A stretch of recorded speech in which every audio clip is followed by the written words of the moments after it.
교회를 나갈 때 하나님 앞에 기도했습니다. 하나님, 제가 어떻게 했으면 좋겠습니다.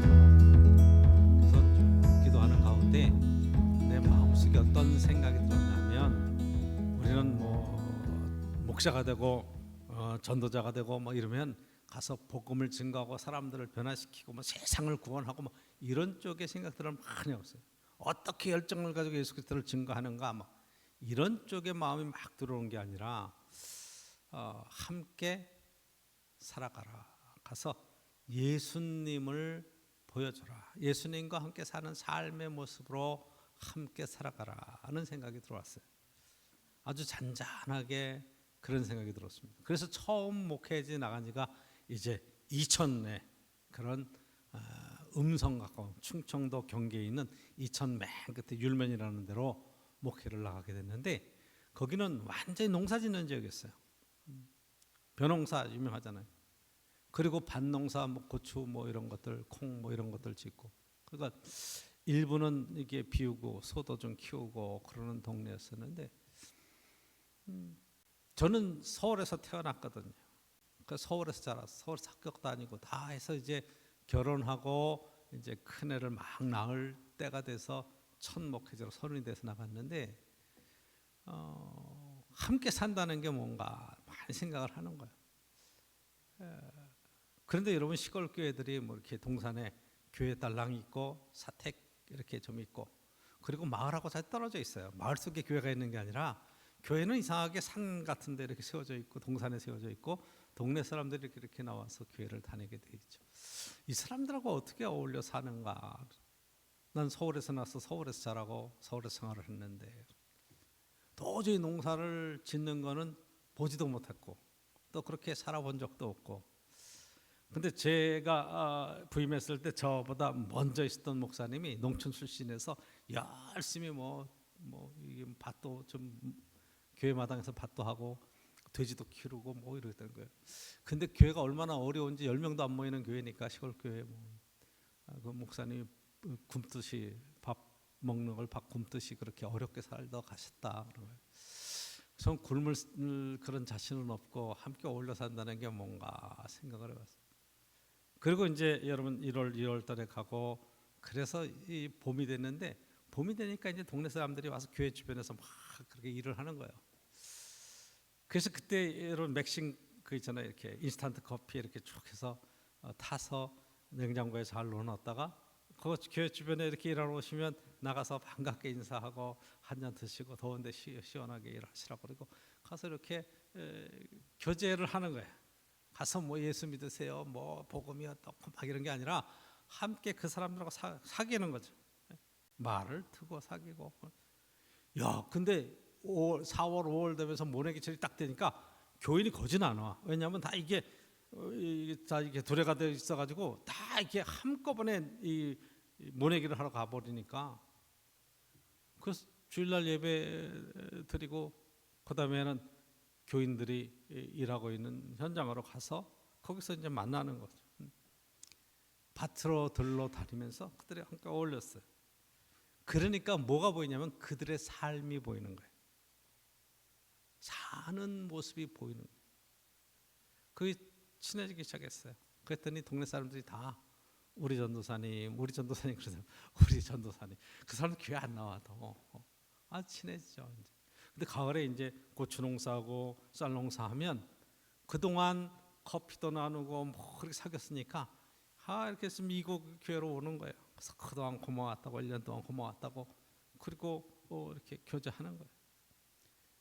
그리고 보니까 교인들이 농약을 엄청 고추 농사한테 치는데 농약 중독에 대해서 막 쓰러지고 이런 상황을 보면서 이건 아니다. 그래서 농약을 안 치는 유기농에 대한 연구를 하기 시작했고, 그것 가지고 이제 농사법을 제가 배우기 시작을 했어요. 그래서 교인들한테 얘기했습니다. 나는 농사는 지을 줄 모르지만 이론적으로 교육하는 건, 듣고 배우고 하는 것은 자신 있으니까 가서 배워서 여러분과 함께 해보자. 그렇게 해서 이제 유기농을 하면서 동네 주민들하고 어울려서 함께 살아가는 삶의 자리에 이야기를 했는데, 그게 유효했던지 교인이 20명, 30명, 40명, 50명, 60명 쭉 붕해서 6년 동안 이천에서 목회하는데 그렇게 조그만 교회가 가득 차고 막 그럴 정도로 큰 부흥을 이루었던 기억이 있습니다.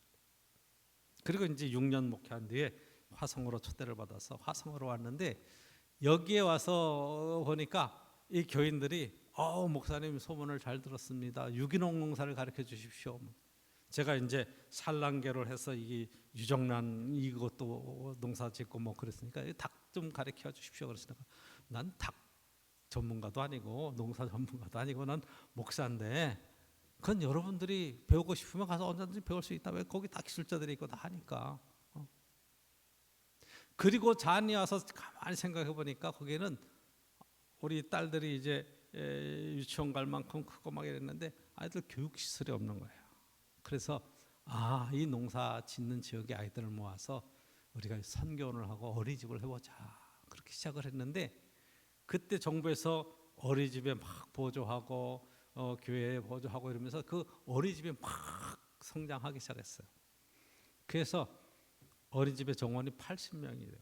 크고 12월 달에 한 번 하루 어린이를 모집하는데 새벽부터 와서 사람들이 줄을 서고 너무 재미있게 그 어린이집을 통해서 또 그 지역에 교인들이 들어오기 시작하고 뭐 남양이 여러분 현대 연구소 들어오고 자동차 연구소 들어오고 그러면서 그런 것들이 영향이 막 미쳐지고 또 그렇게 하다 보니까 뭐 안산이나 수원 쪽에서 살던 분들이 그쪽 지역으로 돌아오면 교회를 찾아서 나오기 시작하고 그래서 제가 갔을 때 한 60명, 70명 모이던 교회가 200명 이상 막 부흥하는 그런 경험을 했습니다.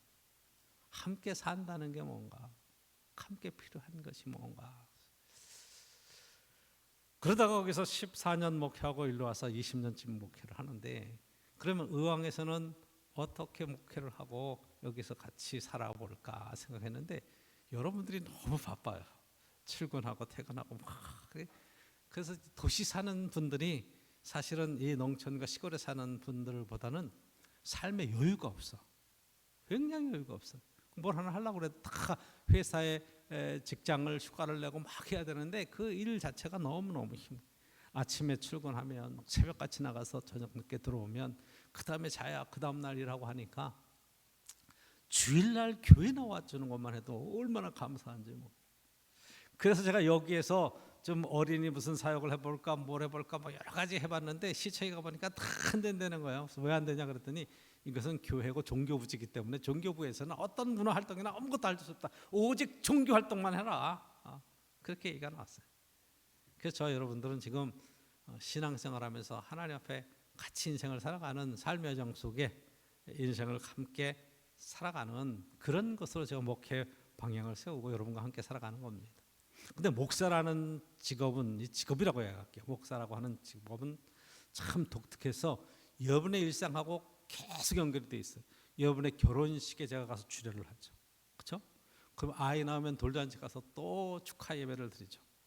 또 아이들이 성장하면서 뭐 여러 가지 일들을 만나고 여러분들이 다치면 또 병원 가서 신방하고 뭐 여러 가지 해서 여러분의 일생 살아가는 삶의 위기의 순간에 기쁨의 순간에 늘 함께하는 거예요. 그래서 제일 마지막에 여러분들 뭐 환갑잔치도 하고 뭐 칠순잔치도 할 때 예배 같이 드리고 맨 마지막에 돌아가실 때에도 제가 가서 여러분들이 장례를 인도하잖아요. 그래서 지난 주간에도 우리가 잘 아는 것은 백순 권사님 시어머니 권사님이 돌아가셨어요. 그래서 장례를 인도해 달라 그랬는데 사실은 제가 지난 교회에서 34년 전에 만난 권사님인데 93세가 돼서 돌아가시는데 목사님을 너무 사랑하고 존중하고 좋아해서 이 장례를 목사님이 함께 해주셨으면 고맙겠습니다. 그래서 가서 장례를 치렀는데 그 형제들이나 이렇게 잘 신앙생활을 하지 않지만 뭐가 있냐 하면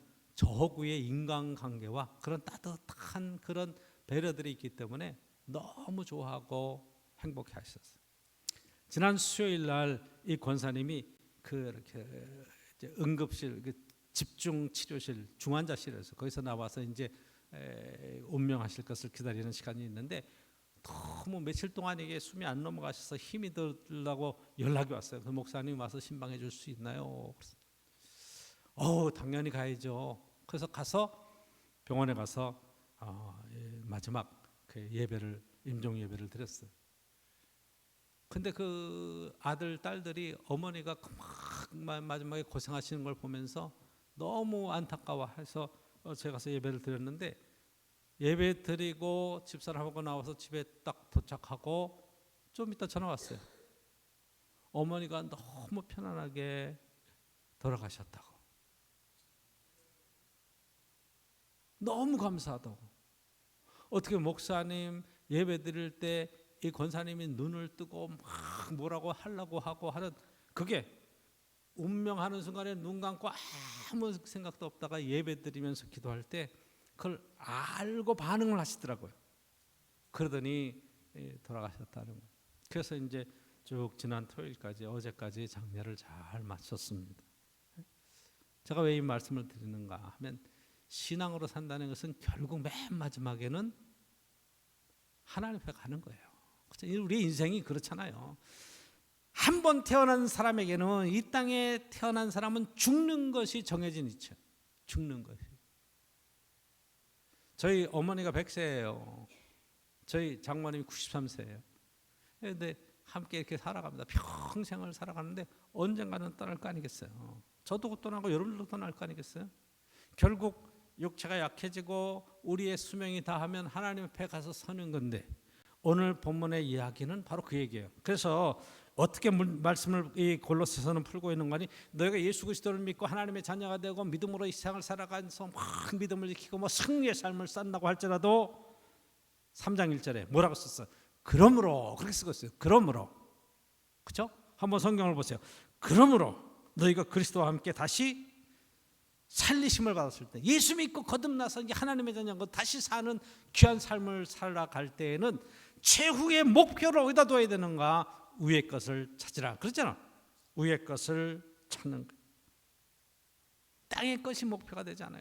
이 땅에서 얼마나 잘 살았느냐, 얼마나 높은 지위를 갖고 있었느냐, 얼마나 많은 학문을 공부를 하고 무슨 업적을 남겼느냐, 이런 것보다도 결국 그 모든 것의 초점이 하나님께 초점이 맞지 않으면 세상의 자랑은 하나님 앞에 자랑스러운 것이 아니라는 거예요. 하나님이 나를 부욕해 하셨어요.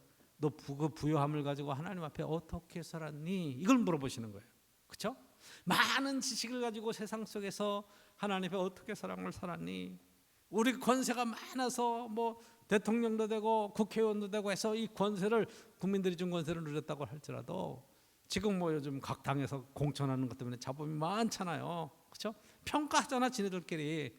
근데 그건 누구 마음에 들었냐 안 들었냐 가지고 여러분들이 막 지금 뭐 비난도 일고 그러는데, 그게 지금 하나님이 보시기에는 어떠한가는 기준이 없잖아. 세상에서는 그런 기준이 없어요. 그런데 성경은 하나님 보시기에, 하나님 앞에 섰을 때 이 이야기를 하는 거예요. 그러므로. 그렇죠? 제가 3장을 읽으면서 묵상하면서 여러분 보면 이게 5절 보십시오. 그러므로 땅에 있는 지체를 죽이라. 그래서 그러므로 땅에, 오늘 보면 11절까지 봤지만 12절에 넘어가면 뭐라고 쓰고 있는가 하면, 그러므로 너희는 하나님의 택하신 거룩하고 사랑받는 자처럼 긍휼과 자비와 겸손과 온유와 오래 참음을 원히 있고. 그러므로 이게 지금 3번 돼 있어요. 그렇죠? 그러므로 위의 것을 찾으라. 그러므로 이 땅에 지체를 죽이고 땅에 있는 모든 것들을 내려놓고, 그러므로 우리가 하나님의 거룩한 자로서 이 땅을 어떻게 살 것인가 하는 삶의 이야기로 쓰고 있어요. 결국 신앙은 어떻게 사느냐 이게. 목사님도 새벽 기도를 얼마나 열심히 했습니까? 뭐 예배를 얼마나 열심히 전도를 했습니까? 교회를 얼마나 부흥시켰습니까? 그런 것보다는 어떻게 목사님이 평생의 삶을 살아왔습니까? 이런 것을 하나님이 물어보시는 거예요. 이 인생을 살아가는 삶의 모습 속에 여러분과 저도 하나님 앞에 섰을 때, 야, 넌 뭐하다? 제가 목사 아닙니까? 그거 말고, 그거는 뭐 네 허울로 쓰여진 이름이고, 너는 그러면 내가 준 은혜와 그런 사랑을 가지고 너는 어떻게 인생을 살았니? 이런 걸 물어볼 때에 저와 여러분들이 할 말이 있어야 된다. 그래서 여러분 위의 것을 찾으라고 2절 보시면 3장 2절 위의 것을 생각하고 땅의 것을 생각하지 마라 그러죠. 땅의 것이 뭐예요? 여러분들이 지금 많이 찾고 구하고 그렇게 노력하면서 이루려고 하는 그런 땅의 가치 기준과 땅의 것을 가지고 이야기하는데 그런 거 아니다. 그렇죠? 자, 3절 보십시오. 이는 너희가 죽었고, 이는 너희 죽었어요. 예수 그리스도 안에서 우리는 죽고 내 안에 그리스도가 사셨다고 사도 바울은 언제나 고백하잖아요. 죽었고, 그렇죠?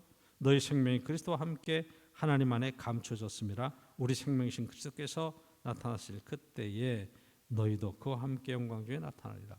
주님 부활하시고 주님 우리에게 재림하실 때 분명히 우리가 주님 앞에 서는 날이 있을 것이다. 할렐루야. 그렇죠? 그러니까 신앙생활은 주님 앞에 어떤 존재가 되어야 되는가. 그리고 여러분들이 말씀을 오늘 보는 대로 5절 이하에 쭉 이야기하는 것, 땅에 있는 것을 죽이는, 땅에 있는 것들을 다 제하는.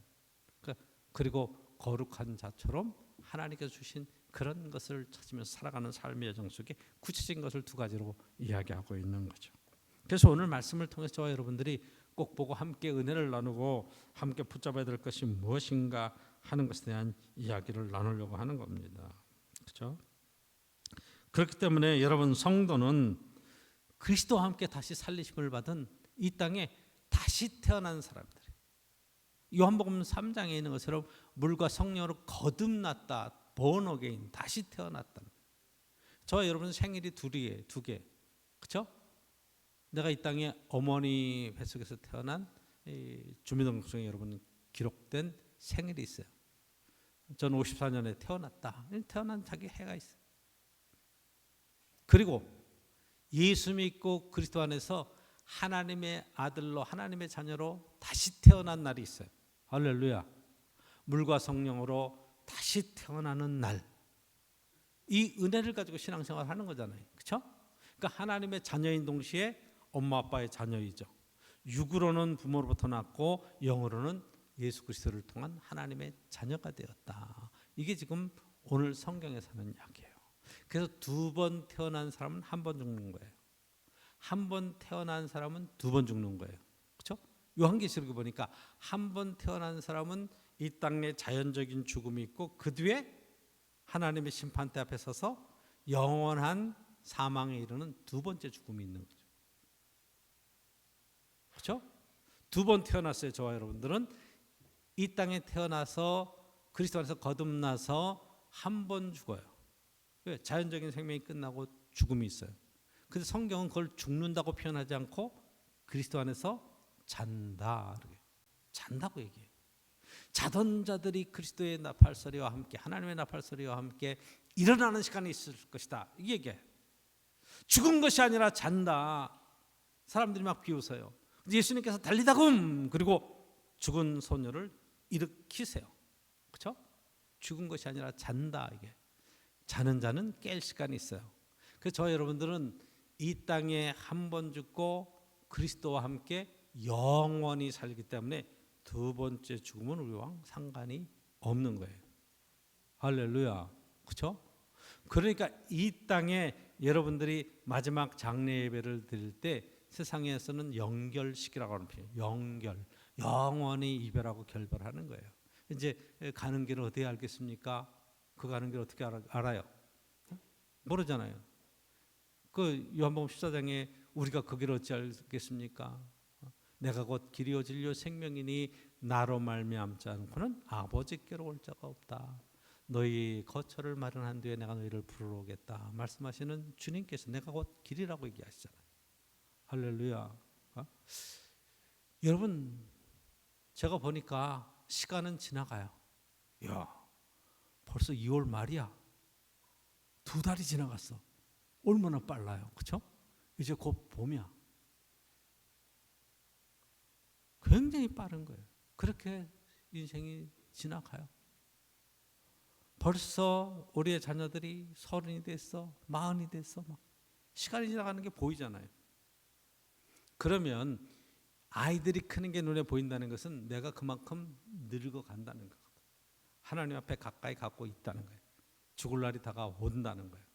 그래서 저 여러분들이 하나님 앞에 설 때에 막 아프고 고생하고 뭐 여러분들 요양병원에 들어가서 막 정말 정신없이 5년, 10년, 15년 이렇게 지나다 가는 것은 별로 무의미하고, 열심히 살아있을 때 건강하게 하나님 앞에 감사하고 열심히 충성하고 열심히 행복하게 살다가 어느 날 부르시면 한 2, 3일 앓다가 바로 가시는 그런 행복을 누릴 수 있기를 축복합니다. 큰 은혜예요. 건강하게 사시다가 어느 날 자다가 보니까 하나님이 불러가셨다. 감사한 거죠. 이게 우리가 바라보는 것이 이 땅의 것을 가지고 하나님의 배 가는 것이 아니라 이 땅의 것은 모두가 다 놔두고 가는 거예요.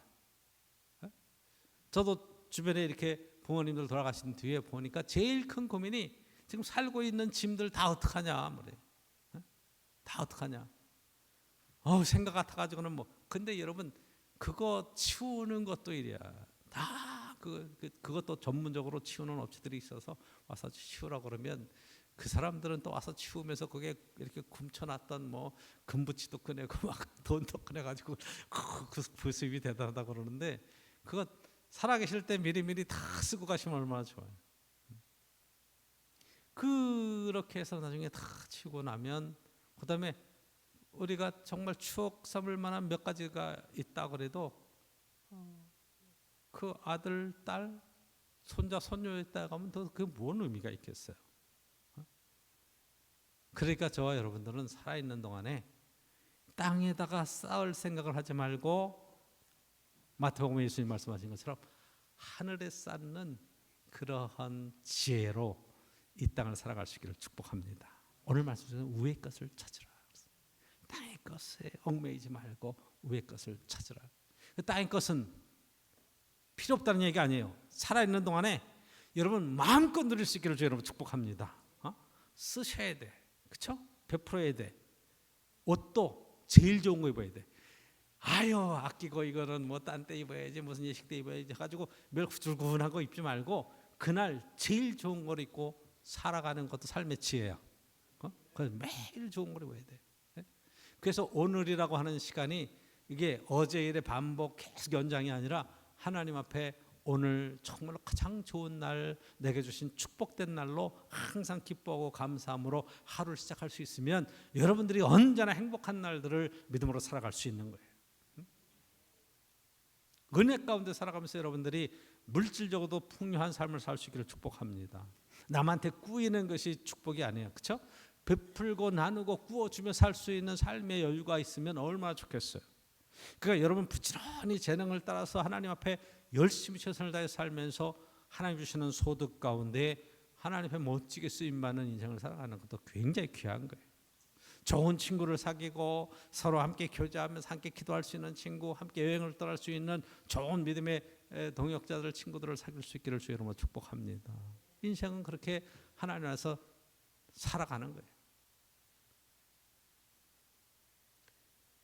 젊었을 때는 막 이 돈 벌고 일하느라고 어디 여행을 떠날 수도 없는 시간이 돼서 너무 안타까워서 나중에는 나중에 은퇴한 뒤에 시간이 있을 때 그때 여행을 떠나지 그렇게 생각하고 열심히 일했는데 나중에 떠나다 보니까 돈은 있는데 몸이 안 따라줘. 그래서 잘 걷지도 못하고 뭐 타면 힘들고 그래서 여행도 못 가. 그러면 평생 일만 하다가 그냥 가는 그런 인생이 되지 않기를 축복합니다. 여러분 지혜롭게 좀 이 땅에서는 감사함으로 누려야 돼. 그렇죠? 하나님이 복을 주시고 창대케 하시고 번영케 하시고 이 복을 함께 누릴 수 있는 것으로 창세기부터 요한계시록까지 쭉 우리에게 복을 주시되 이런 축복을 주셨다. 이게. 그렇다고 땅에 있는 것에 목을 메고 거기에 막 목표를 두고 막 악착같이 살아가라 그런 얘기를 하지 않잖아요. 위의 것을 찾으라. 두 번째 오늘 본문에서 저와 여러분들이 받아야 될 교훈이 뭐가 있느냐 하면 5절에 있는 말씀 속에서 이렇게 한번 보십시오. 그러므로 땅에 있는 지체를 죽이라. 땅에 있는 것은 죽여야 돼. 땅에 우리가 그게 뭐냐? 곧 음란과 부정과 사욕과 악한 정욕과 탐심이니. 제일 경계하는 것이 모든 것들이 탐심에서 나온다. 음란하는 것도 마찬가지예요. 저 여자를 어떻게, 저 남자를 어떻게. 그리고 사랑하는 아내가 있고 자녀들이 있음에도 불구하고 한눈을 팔고 다른 욕심을 품는 거 아니에요. 그게 음란이죠. 부정과 똑같은 거죠. 사욕과, 이거 욕심이죠. 악한 정욕, 이것도 욕심이잖아요. 정욕, 욕심이잖아요. 탐심에서 시작되는 거예요. 야고보서에 보면 욕심이 잉태한즉 죄를 낳고 죄가 장성한즉 사망을 낳느니라. 근데 우리가 신앙 고백하는 것은 이렇게 얘기해요. 예수 그리스도의 십자가에서 우리와 모든 죄와 사망의 권세를 주님께서 이기시고 그리고 우리를 용서하시며 우리를 구원해 주셨다 그랬어요. 죄와 사망의 권세를 끄집어내셨다고 그래요. 근데 뭘 얘기를 하냐면 앞에 욕심을 얘기하죠. 예수 믿으면 욕심이 없어져야 돼요. 할렐루야. 인정하시나요? 죄에서 멀어지는 건 인정하시죠? 사망의 권세에서 벗어나서 생명으로 나가는 건 인정하시죠? 많이 설교를 들었으니까. 근데 욕심에서 벗어나야 돼요. 욕심이 여러분 이게 딱 들어오면 눈에 뵈는 게 없어요. 뵈는 게 없어요. 욕심. 이 욕심 때문에 살인이 일어나고, 그렇죠? 욕심 때문에 강도짓이 일어나고, 욕심 때문에 엄청난 그런 사람들에게 함부로 행동하는 일들이 생기게 되는 것을 보게 되죠. 그렇죠? 자, 6절 보십시오. 이것들로 말미암아 하나님의 진노가 임하느니라. 뭐 때문에? 탐심, 우상숭배. 탐심이 우상숭배라고 얘기하잖아요. 욕심이 우상숭배라고. 이것 때문에 하나님의 진노가 임한다. 근데 여러분 죄와 사망은 결과적으로 나온 것이지 출발은 욕심에서부터 시작합니다. 그러니까 욕심이 내려져야 돼요. 우리 목사님 얼마나 욕심이 많은지 몰라. 그러면 여러분 뭐가 잘못된 거예요. 그렇죠? 예수님 믿고 난 거룩한 욕심이 생겼어. 여러분 그것도 내려놔야 돼. 그렇죠? 목사님들이 교회를 막 부흥시키려고 막 수단과 방법을 다 가리면서 하면 좋은데 수단과 방법을 가리지 않고 막 애를 쓰는 분들이 꽤 많아요. 욕심이지. 내려놔야 돼. 왜 교회가 부흥되기를 원해요?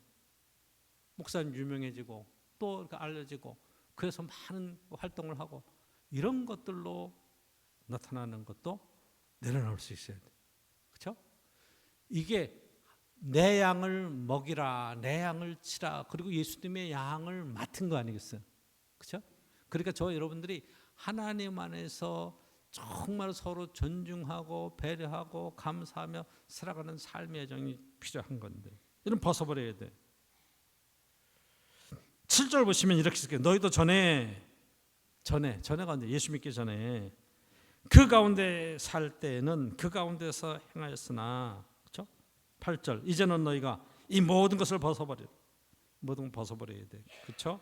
그래서 그런 벗어버린 것, 분함, 노여움, 악의, 비방, 너희 입에 부끄러운 말 이런 것들을 다 속에서 나는 분노, 노여움 뭐 이런 것들도 다 내려놔야 돼. 저희들이 요즘 새벽기도회에 요셉의 생애에 관한 이야기들을 쭉 나누고 있어요. 형들한테 노예로 팔려가서 애굽에서 막 생고생을 하고 그리고 어떻게 하나님의 은혜 가운데 총리가 됐는데 형들이 양식을 사러 쫙 왔잖아요. 그때 속에서부터 막 분노가 일어나. 막 이놈의 자식들 나를 팔아서 이 고생을 시키고 그렇게 형제들을 보지 않는 거예요. 형제들을 계속 테스트하죠. 그렇죠? 계속 테스트해요. 그래서 뭘 보는 거예요? 형제들이 옛날과 똑같은가? 변했는가? 그런데 형들이 변했어. 그러니까 요셉이 뭐라고 얘기한 거 아니?